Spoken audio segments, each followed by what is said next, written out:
What's up guys, siapa yang gak penasaran dengan tempat-tempat ekstrim di dunia? Dari gurun paling panas sampai puncak pegunungan tertinggi, planet kita penuh dengan tempat-tempat yang bikin kita terperangah guys. Tapi kali ini kita akan pergi ke tempat yang gak biasa cuy, ke sebuah kota di puncak dunia, La Rinconada di Peru guys. Bayangkan, kota ini berada di ketinggian 5.100 meter di atas permukaan laut. Gila kan? La Rinconada ini bukan cuma soal tinggi aja cuy, tapi juga soal hidup yang penuh tantangan. Di sini nggak ada pusat perbelanjaan mewah, nggak ada restoran dengan pemandangan kota yang indah, apalagi hotel berbintang. Yang ada cuma tambang emas cuy, udara tipis yang bikin ngos-ngosan, dan kehidupan keras. Ini adalah kota yang bisa dibilang beroperasi dengan aturannya sendiri. Gila banget. Tapi ngomong-ngomong, kenapa sih orang-orang rela tinggal di tempat kayak gini? Ternyata La Rinconada ini gak cuma tentang kerasnya alam aja guys, tapi juga cerita tentang demam emas yang membuat ribuan orang berbondong-bondong datang demi mengejar kekayaan meskipun harus hidup dalam keadaan yang sulit. So, siapkan untuk kenal lebih dalam dengan kota tertinggi di dunia ini. Namun sebelum lanjut, buat kalian yang baru bergabung dengan channel ini, jangan lupa klik tombol subscribe di bawah ya guys, agar kalian tidak ketinggalan info menarik lainnya dari kami. Terima kasih.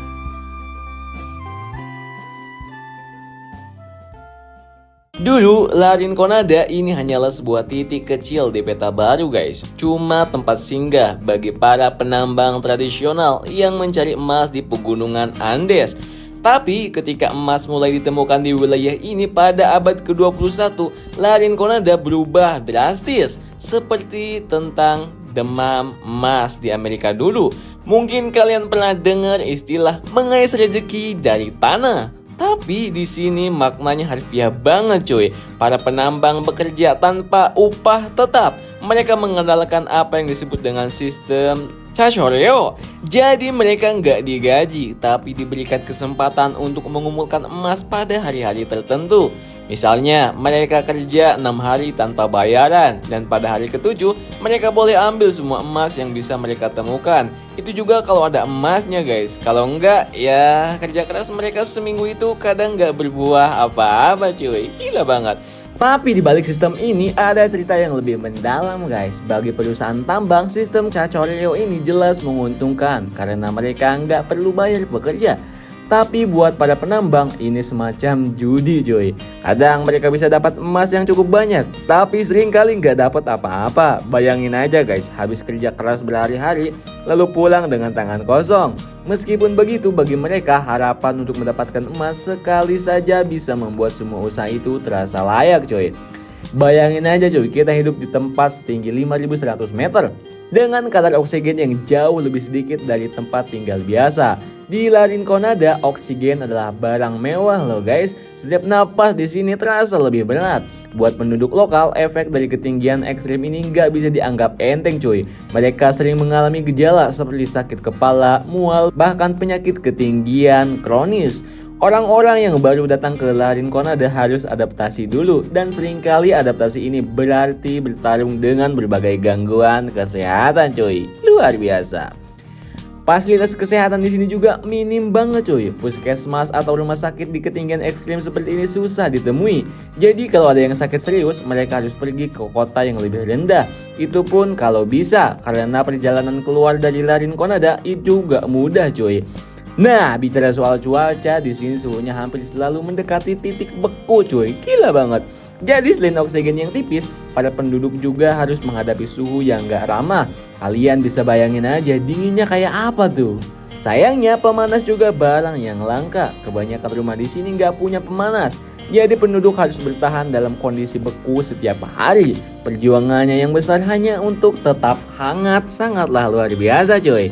Di La Rinconada, masalah sanitasi juga menjadi tantangan besar.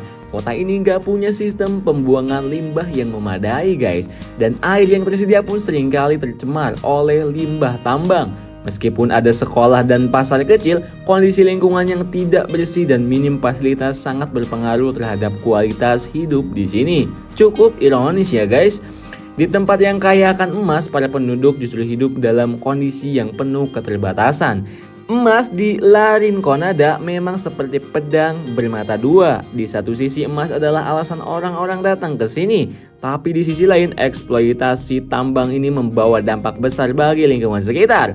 Proses pemisahan emas dari batuan menggunakan merkuri yang jika tidak dikelola dengan baik bisa mencemari air dan tanah di sekitar tambang.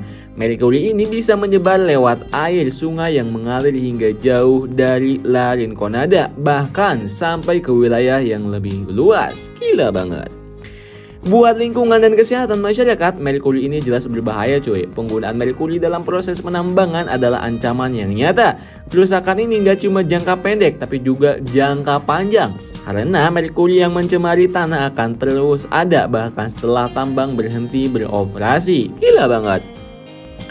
Secara sosial, La Rinconada juga punya masalah sendiri. Kemiskinan dan ketidakpastian ekonomi menjadi hal yang sangat terasa di sini cuy. Tanpa pengaturan yang ketat dari pemerintah, para penambang bekerja dalam kondisi yang gak aman. Bahkan seringkali berbahaya.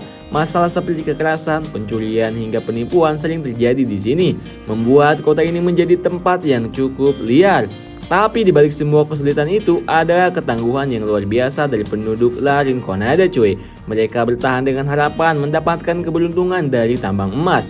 Bagi mereka, La Rinconada adalah tempat di mana mereka bisa mengubah hidup mereka meskipun kecil kemungkinan keberhasilannya. Orang-orang di sini punya mimpi bahwa suatu hari nanti kehidupan mereka akan lebih baik. Beberapa berharap ada regulasi tambang yang lebih adil atau mungkin fasilitas sanitasi yang lebih layak. Mereka berpegang pada harapan kecil itu sambil terus menjalani kehidupan yang jauh dari nyaman. Mereka tahu hidup di La Rinconada adalah pilihan yang berat, tapi pilihan ini juga menawarkan kemungkinan yang tak dimiliki di tempat lain guys.